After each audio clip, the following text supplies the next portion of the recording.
It's time for the Voice of Reason podcast.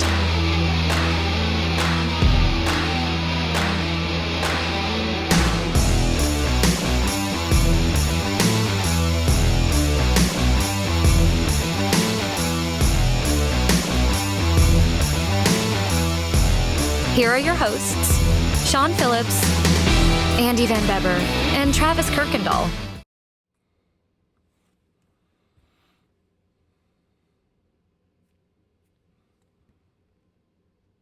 I think it's you, pal. This is the Voice of Reason podcast. My name is Sean Phillips. As always, I am joined alongside my co-host, Mr. Andy J.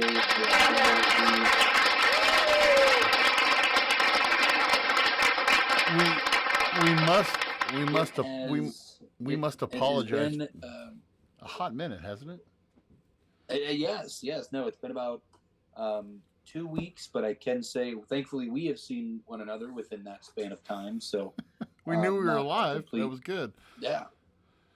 No, it's been good. We just kind of both had some just crazy. It's been a whirlwind of the last couple of weeks here. So let's see. Car accident, COVID again. Your family sick. So I think we've covered just about every base that we can possibly cover, really. Yes, and I was actually I just did it there at the urgent care today, at the orthopedic urgent care. I messed up my shoulder pretty bad yesterday. So yep. My youngest one is outside reminding me just to keep some ice on it and not go throwing stuff into the wind. But yes, so it has been quite the couple of weeks that have gone on. But we are alive, we are well, we are kicking, and we are creeping up. Just a couple weeks away, less than a month away from election season. And It's crazy how it feels, at least in my world, and just what I've seen, how we went from big on Trump over Biden to there was the big swing when Kamala took over to now it feels like that honeymoon phase has settled. And it feels like she is now on her heels a little bit more. And we're having arguments over who worked at McDonald's for longer and all kinds of great stuff that's kind of been going. And the size of Arnold Palmer's penis, too. So Yes. So it has been quite the couple of weeks as we're getting ready to kind of wrap things up. Last week I did get, because of my address change, I did get my voter registration card in the mail, so I am excited to be able to vote here in a couple of weeks in my hometown. This will be the second time that I have voted in my little town of Whiteside. So I was going to say, you're going to be. Do they have a polling place there in Whiteside? They do. They do it at the one-room schoolhouse. Okay, that's up there on Highway Z. That is the polling station for Whitesideans. I don't think this year I'm not going to work at it, but I think in the future it'll be kind of one of the things that I'd like to do is actually work on those days and now have they made the polling. Have they made that a federal holiday yet? Is it a federal? So. Huh? I don't think so. It is in Illinois. It is a state holiday in Illinois. All state workers have that day off. That's good. They encourage the voters. Of course, Janine has been getting just loads and loads and loads of stuff from the union. Who to vote for? Her union isn't. Many unions do this. They send out. Even though Missouri doesn't have a teachers union, MSTA sends out their emails to us on what issues to vote for and what to look for and what not to look for. You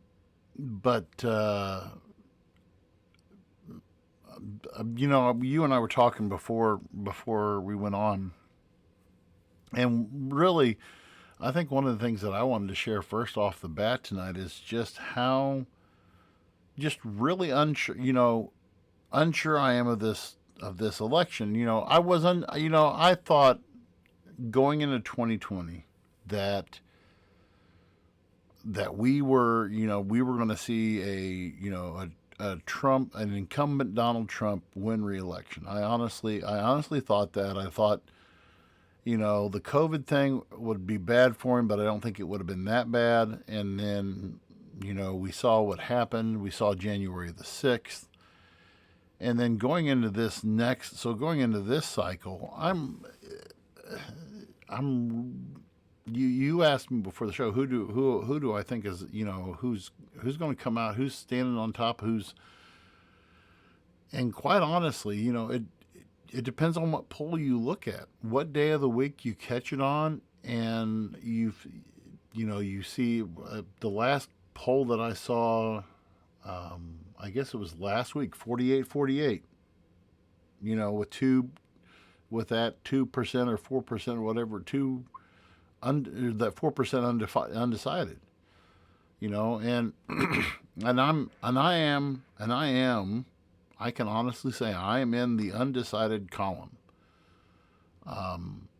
because I don't trust either candidate. I do not.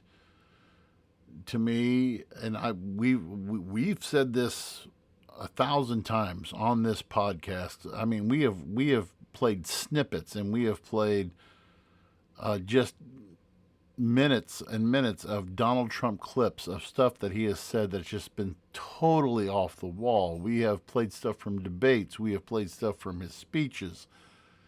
And then you have Kamala Harris, who cannot even answer a question to save her life, and I really am tired. I would love to see a political campaign where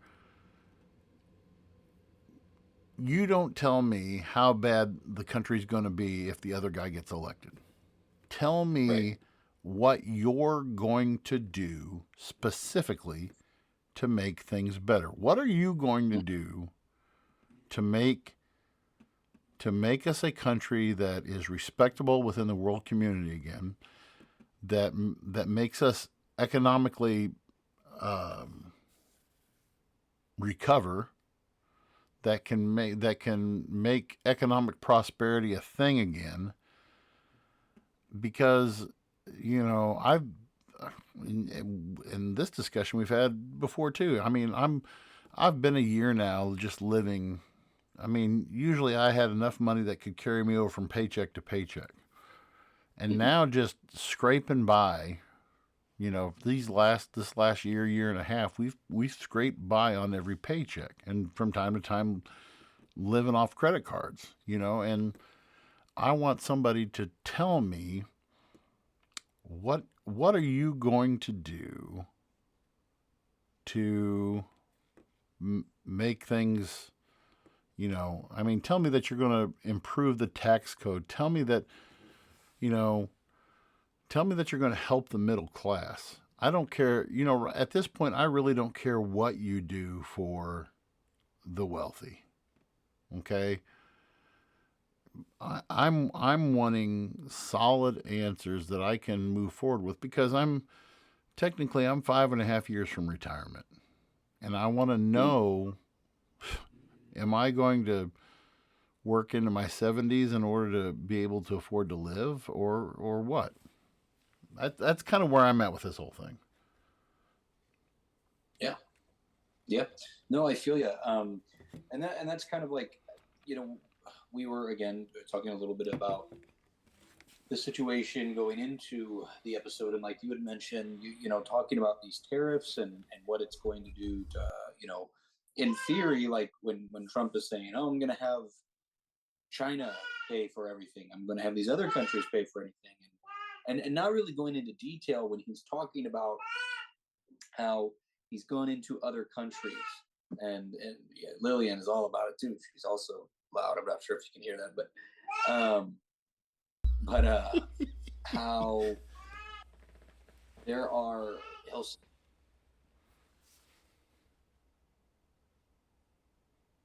Are you there, Sean? I lost your audio, buddy. Oh, There you go. Now I got you. okay.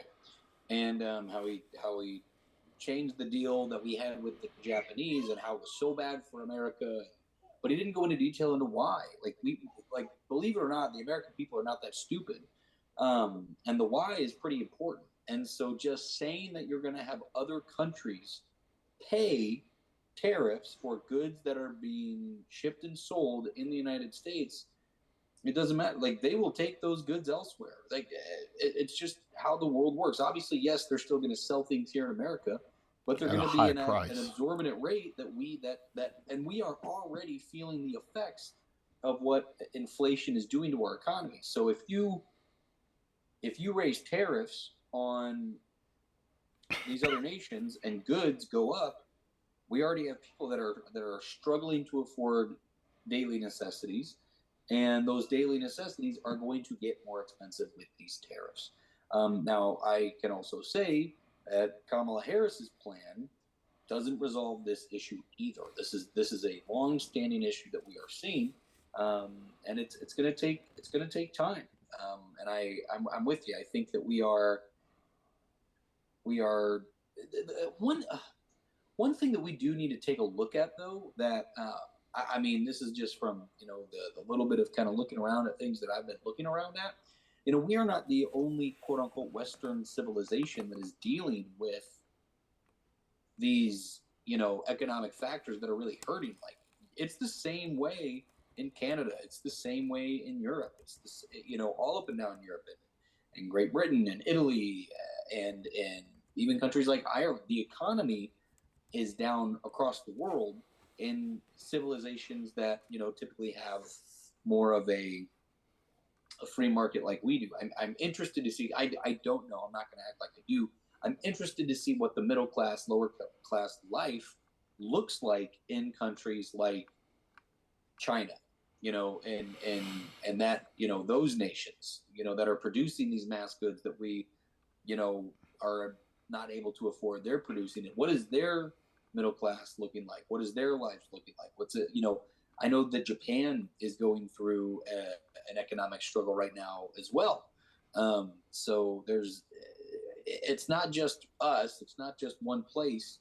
But Americans are definitely feeling it. How better or worse off than other countries that I can attest to. Have not looked at those statistics, but in just things I've seen and read briefly, we are not the only ones feeling the heat from the oven.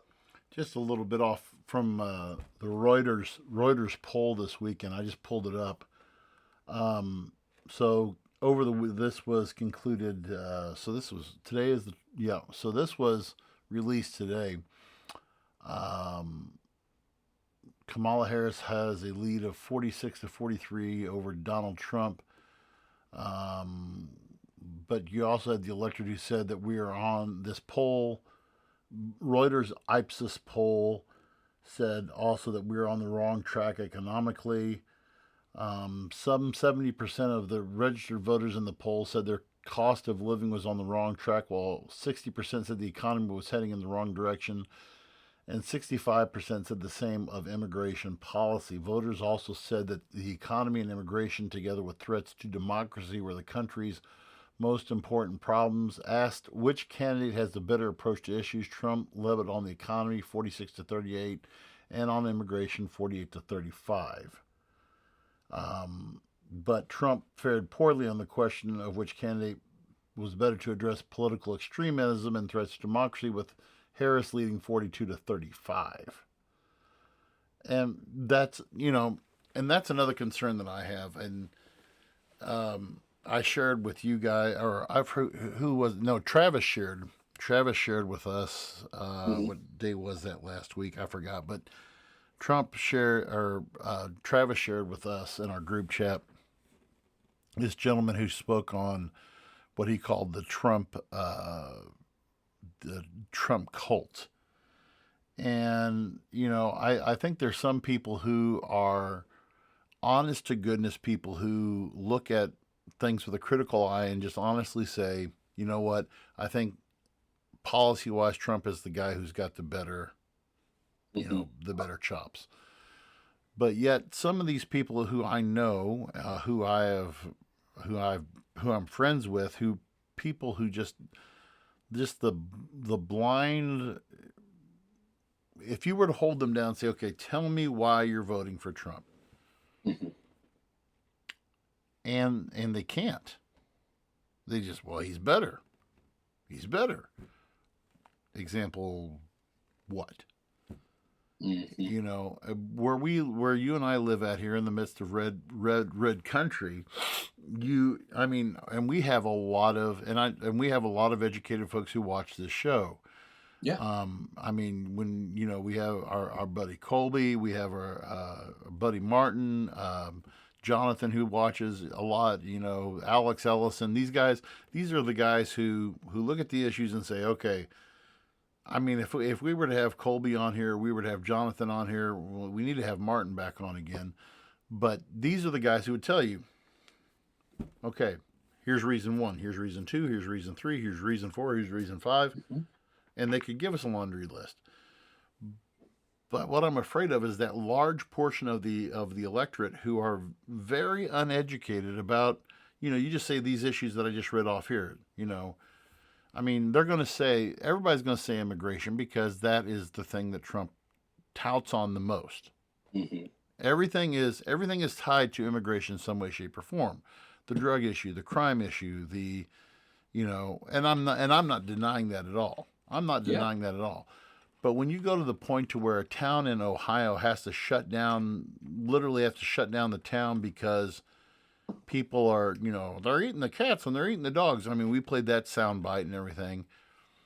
And you're playing on that fear. You know,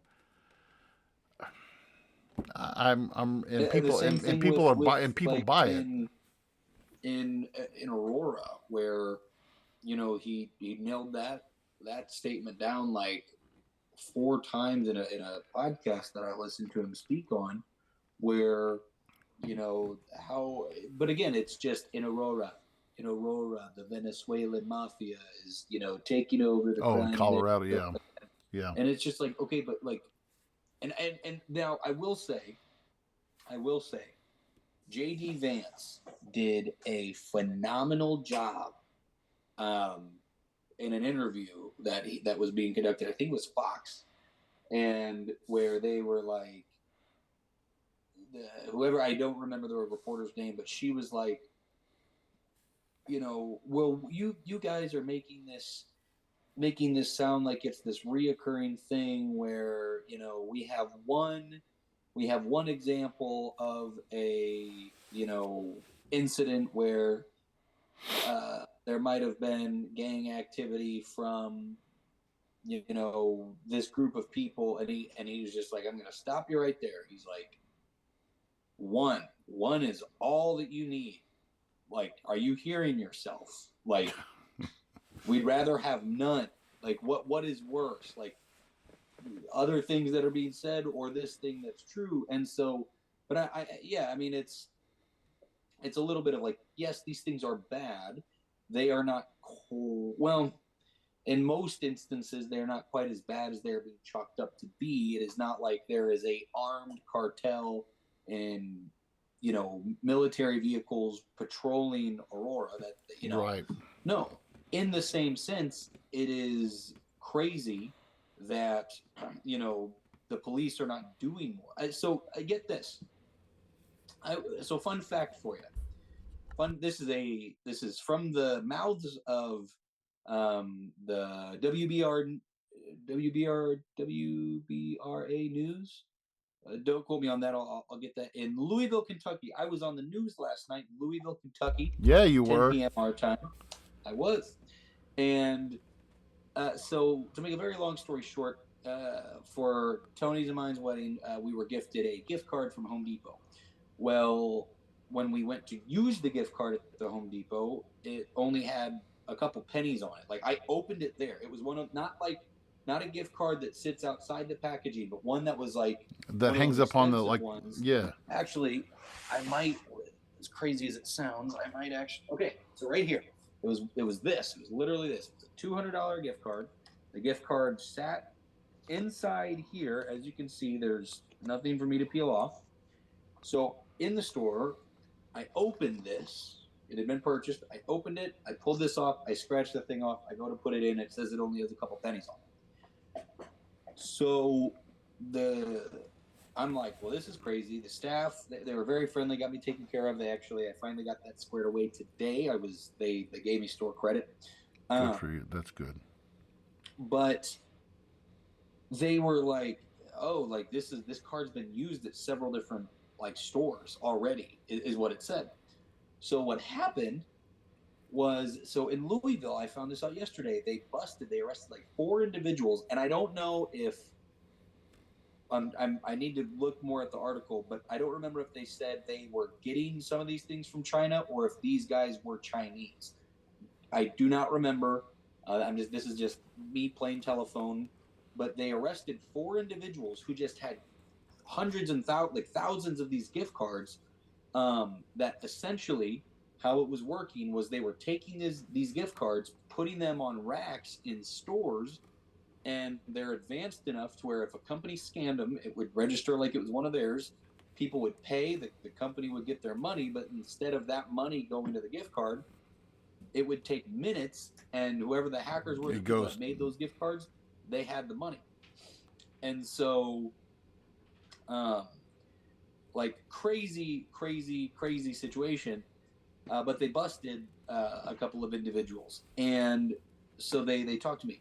Well, the news folks have been talking, and the chief of police of Louisville is trying to get the FBI involved, and the FBI will not get involved. Do you want to know why the FBI won't get involved? I'm afraid to ask. Because they are still too busy. Mind you, this is what the FBI told state police in Louisville, Kentucky. They are too busy to assist with the investigation because they are still too busy working on investigations about January 6th.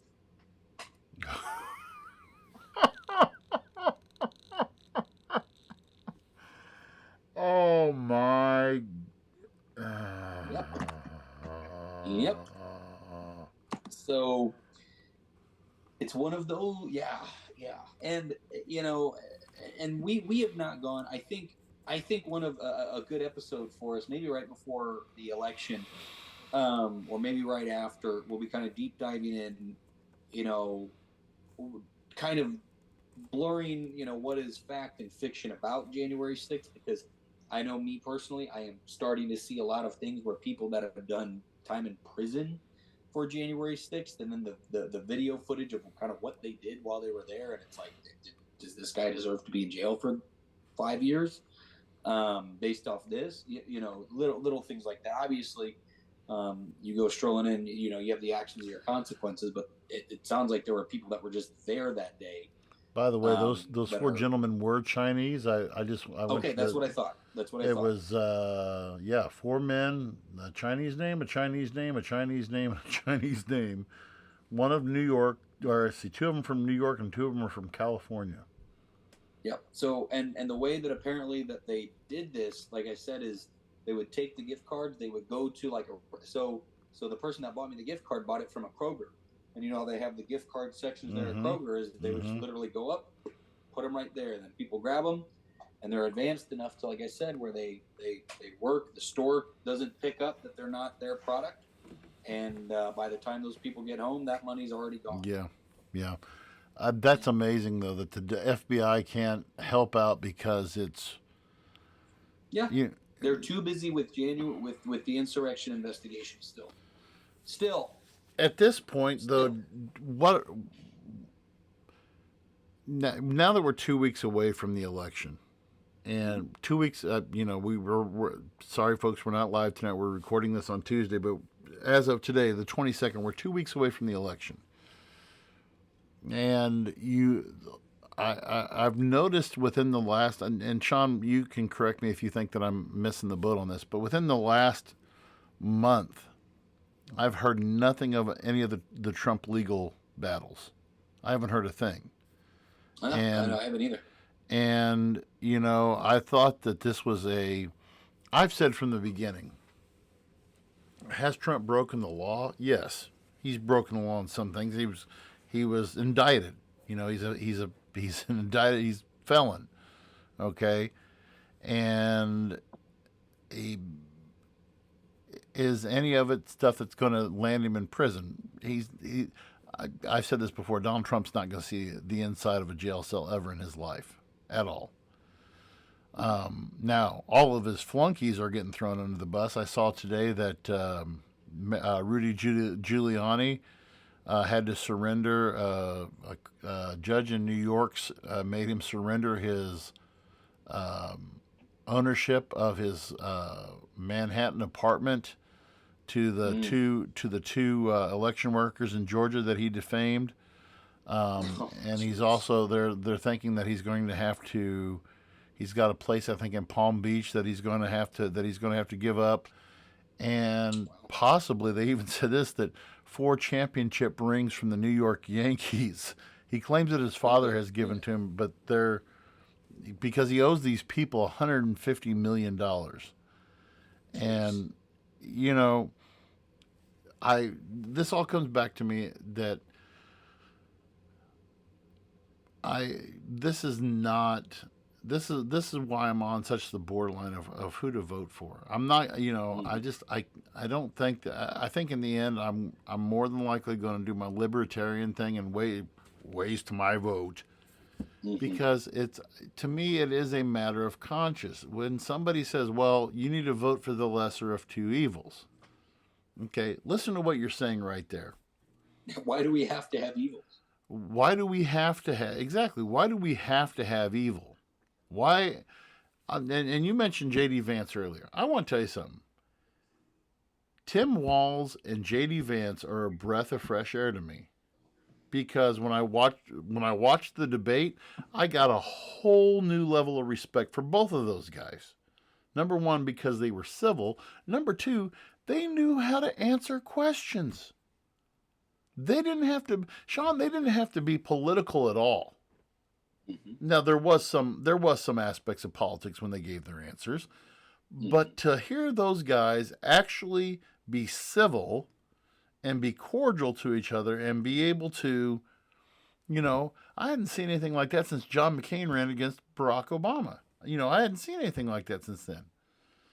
And just to see these two guys get up there and just say, well, yep, for J.D. Vance to get up there and say, yes, we do have a gun problem in the United States today. Yes, we do. Governor Walz will agree with me in saying that we need to do something. We need to do more to fix this problem. Common ground. He found common ground, and this is exactly what the political parties want. And this is what our founding fathers were terrified of. George Washington in 1796. Does that sound right? 1796, in his farewell address to the nation, George Washington warned about the bane, and his words were this isn't the exact quote, but it was along this line. He warned people against what he called the baneful effect of the spirit of the party. Okay. Now, what George Washington was seeing at that time was, you had the Jefferson had pretty much he was already out of his post as ambassador to France. And he's working like a madman to get this party of his going. Okay? Because there was this branch of people who you've heard of in history before, called, who were the anti-federalists, who were didn't like the way the Constitution was written, the way it was how much power it had given to the federal government. And that's another story for another day. And then on the other side on the other side of that coin, you have John Adams, who was a Federalist through and through.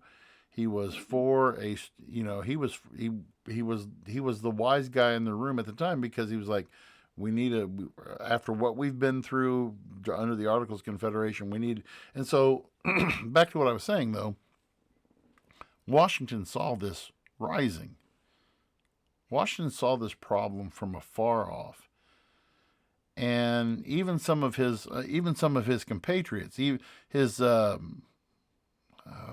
was James Madison was Secretary of State, and he was also Thomas Jefferson's Secretary of State, and James Madison talked about, you know, James Madison was not a fan of political parties either, because he said, you know, in all these small states, he talked about how the states were run by these, he called them factions. They were really political parties. And he said, what you end up happening in these smaller democracies, in these smaller republics, like in a state or in a county, you have this, what he called the tyranny of the majority, where you have you have the controlling force who basically squashes out all of the opposition. Okay. Mm-hmm. And in doing so, you only get one side, and you have the majority who is ruling and the minority who has no rights.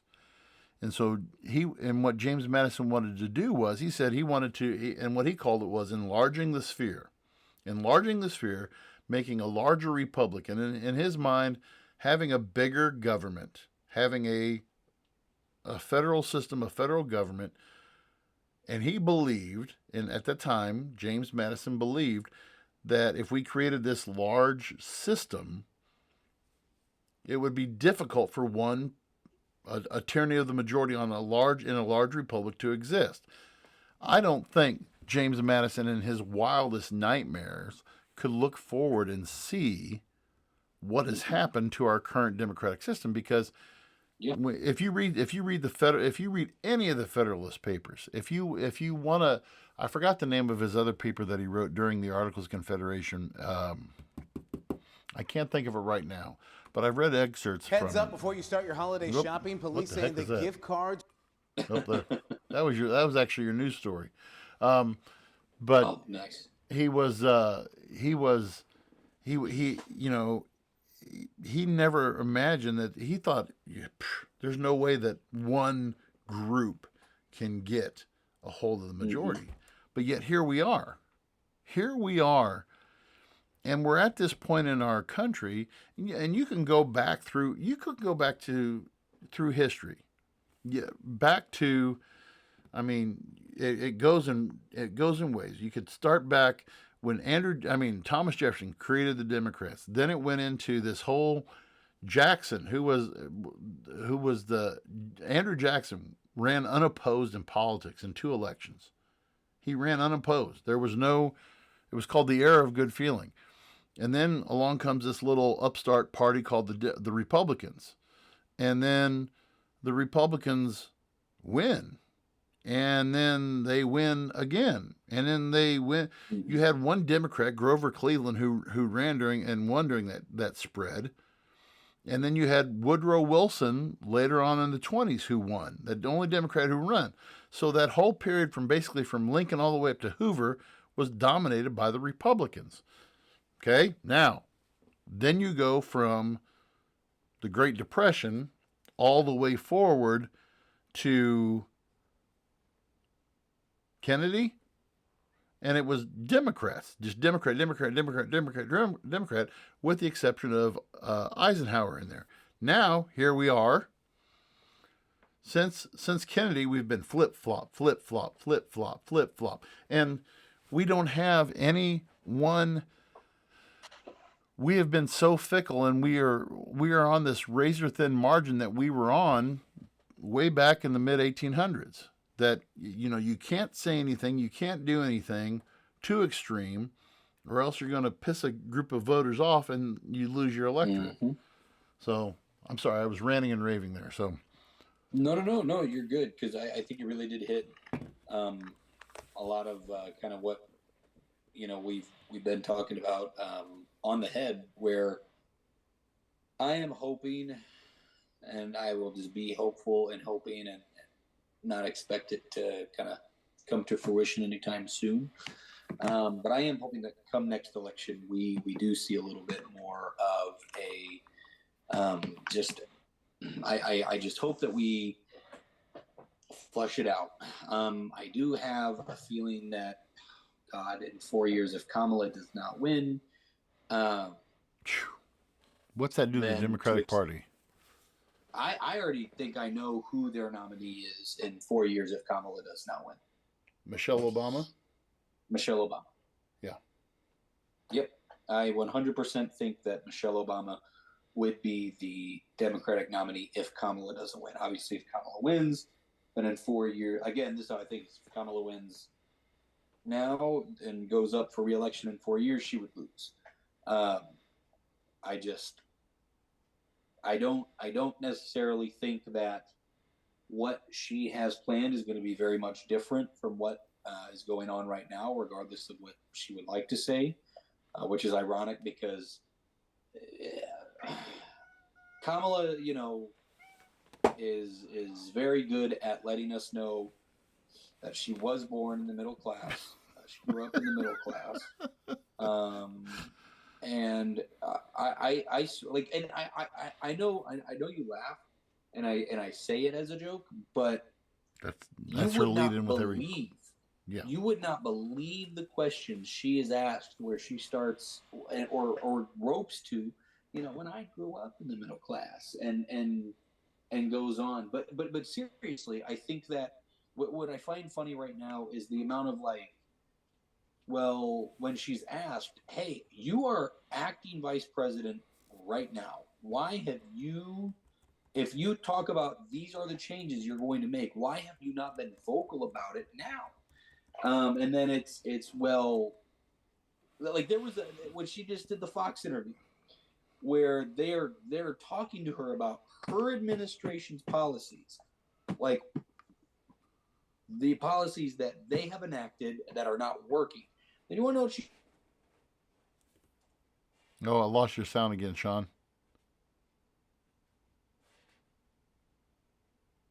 No. There you go. Now I gotcha. Now, okay. Yeah. And she, they go, well, these are your policies, and legitimately she looks at him and says, well, you know the individual we're running against. And he goes, that's not the question I asked. And she goes, well, it's a lot on him. And he's like, no. We're not. Donald Trump has not sat in office for almost 4 years. What are we talking about here? And so the things that she wants to change things, but things are already better under Biden than they were under Trump. It's just it's crazy. I am interested too for both parties how we saw it for a little bit, and then it kind of went away for a bit, but now we're seeing it again is kind of the big push right now of the Democrats that we're seeing is Trump. I lost you again.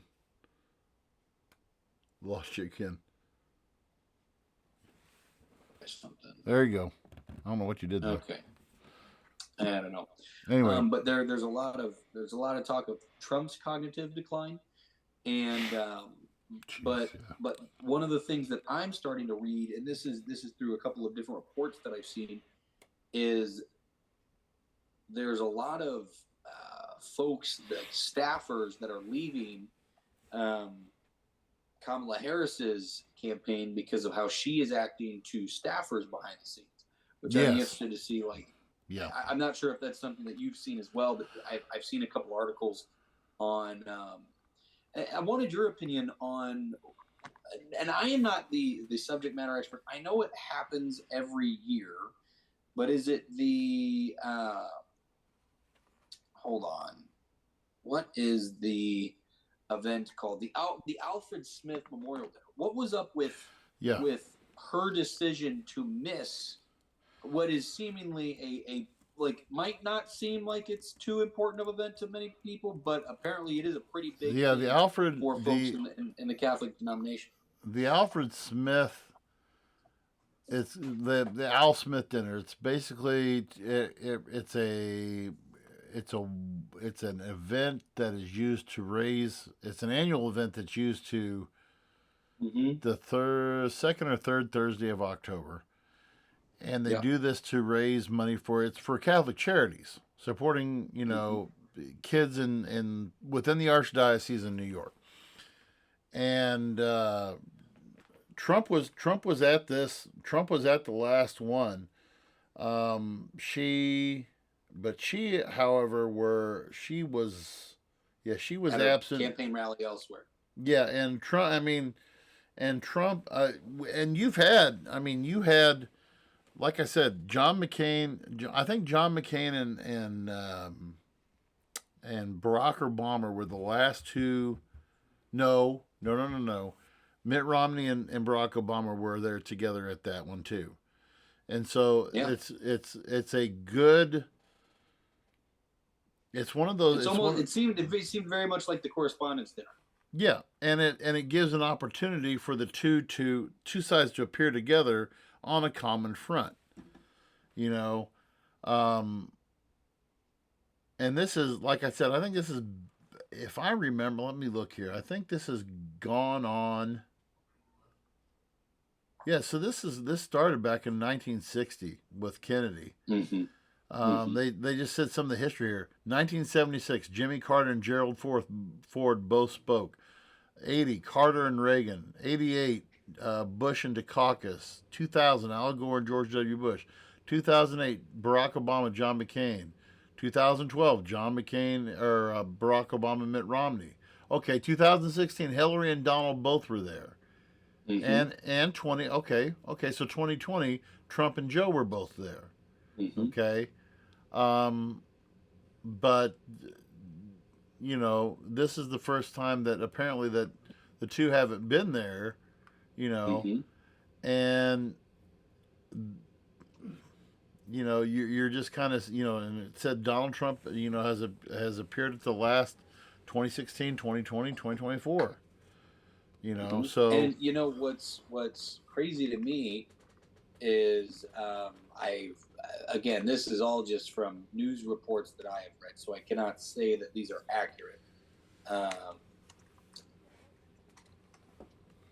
But I have seen that it was a decision that the Harris campaign made because they didn't want her to attend the meeting, because they didn't want her appearance there to essentially ostracize or be disrespectful to certain members of the LGBTQ community, is what I am seeing. Right. But if you look at it, too, yeah. So this is, according to the Pew Research Center, there are roughly 52 million Catholic adults in the United States. That's 20% of the U.S. adult population. Mm-hmm. And that percentage has been stable for the past decades. So that is a rather large, substantial, and, you know, a pretty large group that you would want to say, hey, this is, you know, kind of the group that we really should, you know, be trying to make an impact on. And you know, I'm interested to see if, I mean, I don't really know. I've asked like two Catholics that I know that are Catholics, and they were like, we already knew who we were going to vote for. It wouldn't matter who showed up to the dinner or what was, you know, for dinner. But excuse me. But here's the deal. So you take 20% of the United States population of Catholics, and this is according to the Williams Institute, as of 2021, this is an estimate that there are only 13.9 LGBTQ, or only 5.5% of U.S. adults identified. So you are essentially, you know, picking and choosing your battles, picking and choosing of who you're trying to appeal to more. But in the same sense, I don't think that many folks in the Catholic community truthfully really cared. Maybe it's one of those things where they might not have cared until it actually happened, because it's really never been an issue. Versus I'm pretty sure the LGBTQ community would have been like, this is just a thing that they do. Like, it's not a crazy, harrowing thing. And I don't think that all LGBTQ individuals also think that just because someone is Christian, that it means that they are ostracizing their lifestyle, their choice, themselves. Is just both are parts of life. You are aware, do you know what group is the most targeted group of voters that both sides try to get? The biggest group of swing voters. Who would you think that would be? Is it black voters? No, women. Oh, women, yeah. women have statistically shown. I was reading something about this. Statistics have shown that women tend to vote more based upon issues and where the candidates stand on issues than men do. Men tend to fall into the demographic that they vote the way the family does, either the family, the religion, the workplace, or what others their friends do. Women have been, over the last 3 or 4 elections, women have been the target vote. And I thought on Saturday Trump totally dropped the ball. He has that female town hall meeting that he had. It was either Saturday or Friday. And they started asking him questions. And something happened in the crowd. I don't know if somebody had passed out or something happened in the crowd. And Trump goes on this 40-minute, like he's like being the DJ, and he's asking for different songs to play, and he's just up there dancing.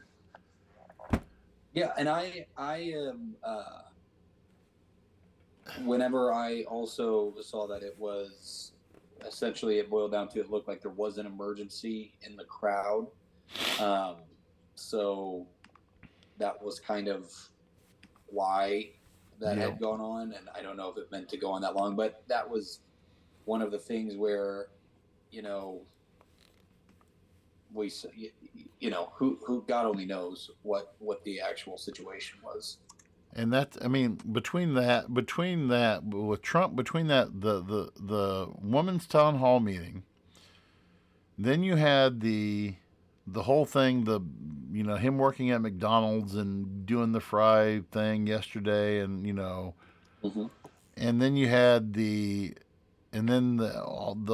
comments that he made in Pennsylvania last week about Arnold Palmer, and he's a real man, and he's basically making innuendos about the man's penis.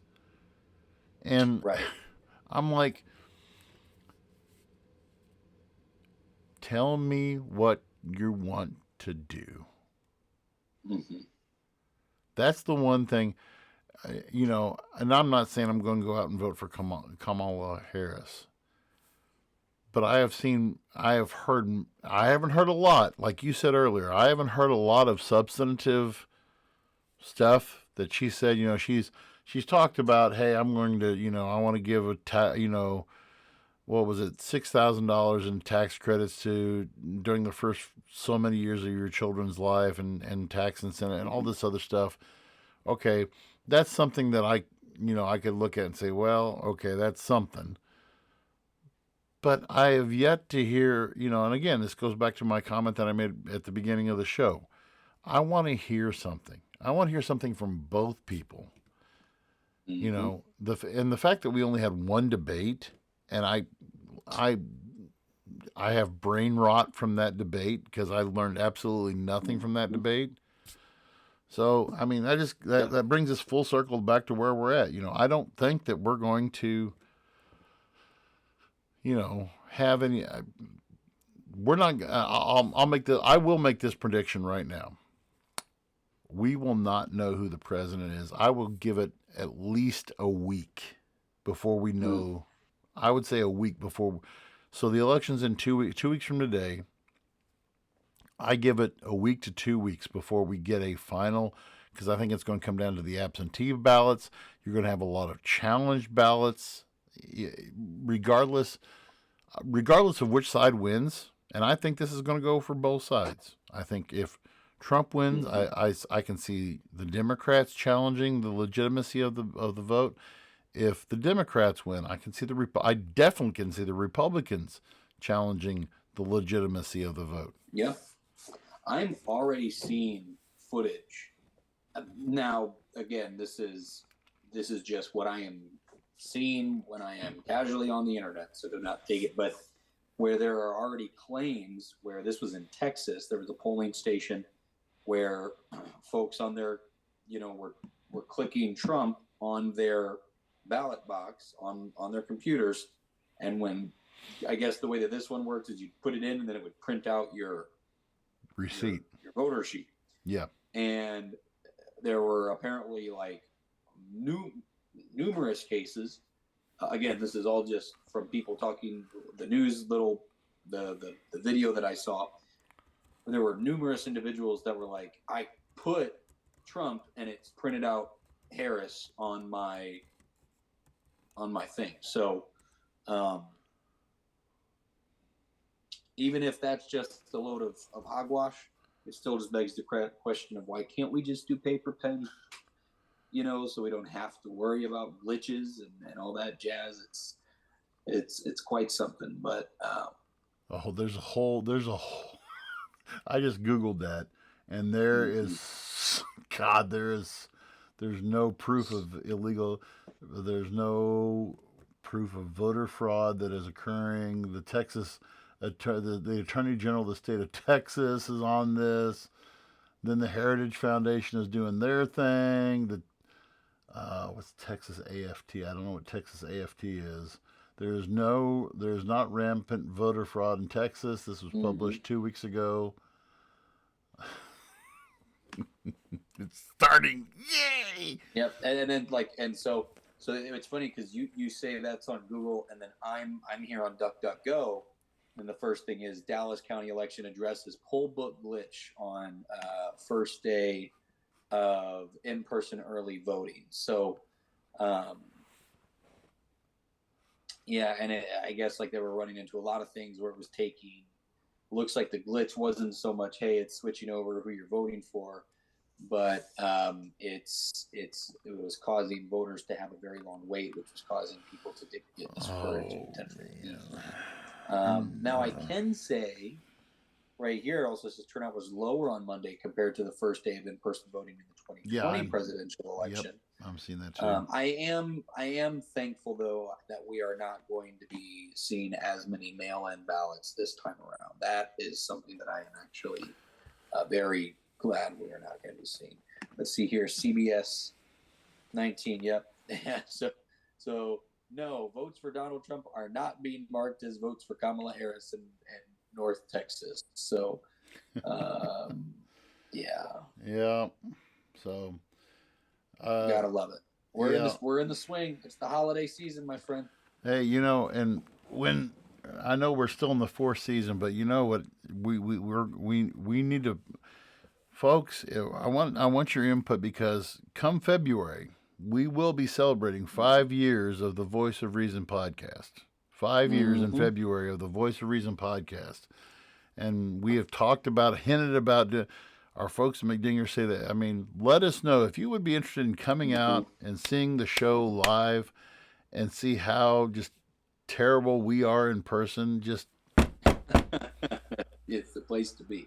That would be the place to be. But man, this is going to be one for the books, Sean. This is going to be one 100%. For the books to watch this whole thing unfold.